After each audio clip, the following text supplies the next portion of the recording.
പാർവതിക്ക് മറ്റൊരാളെ ഇഷ്ടമാണെന്ന് ഞാൻ പറഞ്ഞ അവരെ തമ്മില് അകറ്റാൻ വേണ്ടി ഞാൻ നുണ പറയാണെന്നേ കൈലാഷ് വിശ്വസിക്കൂ. ഗന്ധർവൻ ആരാണെന്ന് അറിയാമെങ്കിൽ ഞാൻ പറയുന്നതിന് ഒരു ബലം കിട്ടും. പാർവതി എന്തിനാണ് കൈലാഷിൽ നിന്നും ഗന്ധർവൻ ആരാണെന്ന് മറക്കുന്നതെന്നെങ്കിലും ഒന്ന് പറ. ഇതൊന്നും അറിയാതെ ഞാൻ ഇങ്ങനെ കൈലാഷിനെ വിശ്വസിപ്പിക്കും? അത് നിന്റെ പ്രശ്നോ. അതിനുള്ള വഴി നീ തന്നെ കണ്ടുപിടിക്ക. എനിക്കിത്രേ പറയാൻ പറ്റൂ.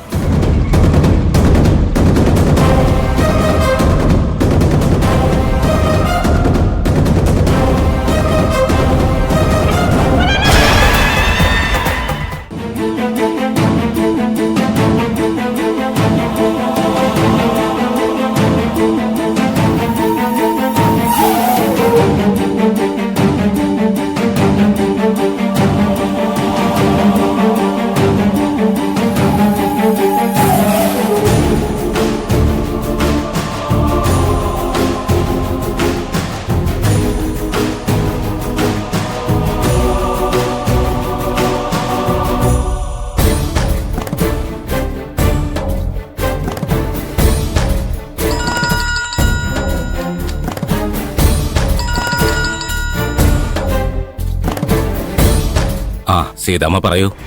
എനിക്ക് സ്വാമി ഒന്ന് കാണാൻ പറ്റുമോ? അതിനെന്താ, ഞാൻ അമ്പലത്തിലുണ്ട്. എന്തെങ്കിലും പ്രശ്നമുണ്ടോ? വീട്ടില് ഒരു സമാധാനവും ഇല്ല സ്വാമി. എന്തെങ്കിലും സമയദോഷാണോന്ന് അറിയില്ല. ഞാൻ അമ്പലത്തിലേക്ക് വരാം. ശരി.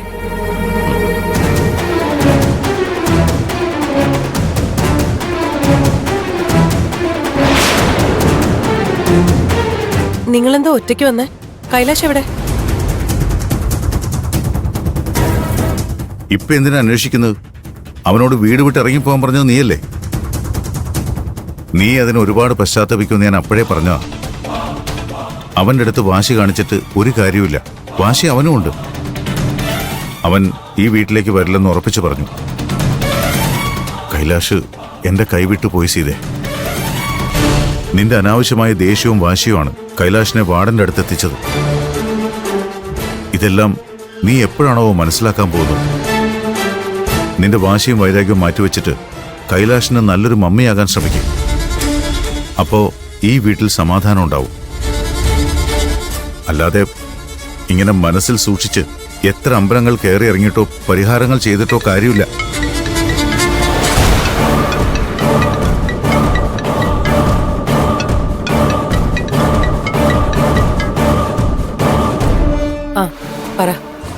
ആന്റി, പാർവതിയെ കൈലാഷിന്റെ മുന്നിൽ കുറ്റക്കാരിയാക്കാൻ എനിക്കൊരു നല്ല പ്ലാൻ കിട്ടിയിട്ടുണ്ട്. മീര ഇപ്പഴാ എന്നോട് അതിനെ കുറിച്ച് പറഞ്ഞത്. അതിപ്പോ തന്നെ കൈലാഷിന്റെ മുന്നിൽ പ്രസന്റ് ചെയ്യുകയാണെങ്കിൽ നമ്മുടെ എല്ലാ ഉദ്ദേശവും നടക്കും. ഞാനിപ്പോ പുറത്തേക്ക് ഇറങ്ങാം. എങ്ങോട്ട് വരണമെന്ന് ഞാൻ നിനക്ക് മെസ്സേജ് അയക്കാം. അങ്ങോട്ട് വന്നാ മതി. ഓക്കെ ആന്റി, ഞാൻ ദേ എത്തി.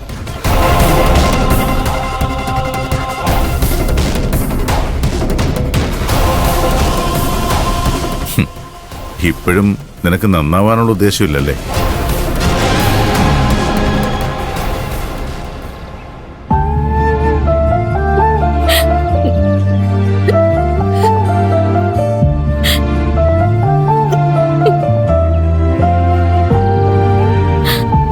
പാറു, എന്തിനാ കരയുന്നേ? എന്തു പറ്റി? ഞാൻ ആർക്ക് എന്ത് ദ്രോഹം ചെയ്തെന്ന് എനിക്കറിയില്ല.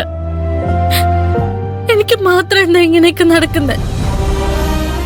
ഞാൻ ആരുടെയെങ്കിലും നല്ലതിനു വേണ്ടി പ്രാർത്ഥിച്ച അവരെന്റെ കൺമുന്നില് ഞാൻ കാരണം ബുദ്ധിമുട്ടുന്നത് കാണേണ്ട അവസ്ഥയാ. നീ കാരണം ആർക്കാ ബുദ്ധിമുട്ടുണ്ടായത്? എനിക്ക് ഇഷ്ടമല്ലാന്ന് പറഞ്ഞിട്ടും കൈലാഷ് സാറ് എന്റെ ഇഷ്ടം പിടിച്ചു പറ്റ എന്തൊക്കെയോ ചെയ്യ. അദ്ദേഹം കഷ്ടപ്പെടുന്ന കണ്ടിട്ട് ഭൂമിക മാഡം, PK സാറും ഒക്കെ എന്നെ കുറ്റപ്പെടുത്ത. അവരെന്നോട് ദേഷ്യം കാണിക്കുന്നത് എനിക്ക് മനസ്സിലാക്കാം. പക്ഷെ പ്രിയൻചേട്ടൻ എന്നെ കുറ്റപ്പെടുത്തുക.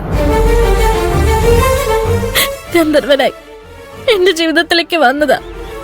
പ്രിയൻചേട്ടൻ ചെയ്ത തെറ്റെന്നാ പറയുന്നത്. എന്നെ ഉപേക്ഷിച്ച് നാട് വിടാൻ ഒരുങ്ങിയ പ്രിയൻചേട്ടനെ തടഞ്ഞ ഞാനാ ഇപ്പൊ കൈലാഷ് സാറിന്റെ അവസ്ഥയ്ക്ക് കാരണക്കാരി. എല്ലാം എന്റെ തെറ്റാണെന്നും പ്രിയൻചേട്ടൻ ദൂരെ എങ്ങോട്ടേലും പോവാണെന്നും എന്നോട് പറഞ്ഞു. ഈശ്വര, പ്രിയൻ ഇങ്ങനെയൊക്കെ സംസാരിക്കൂ? പ്രിയൻചേട്ടന്റെ ഭാഗത്ത് തെറ്റില്ല മീര.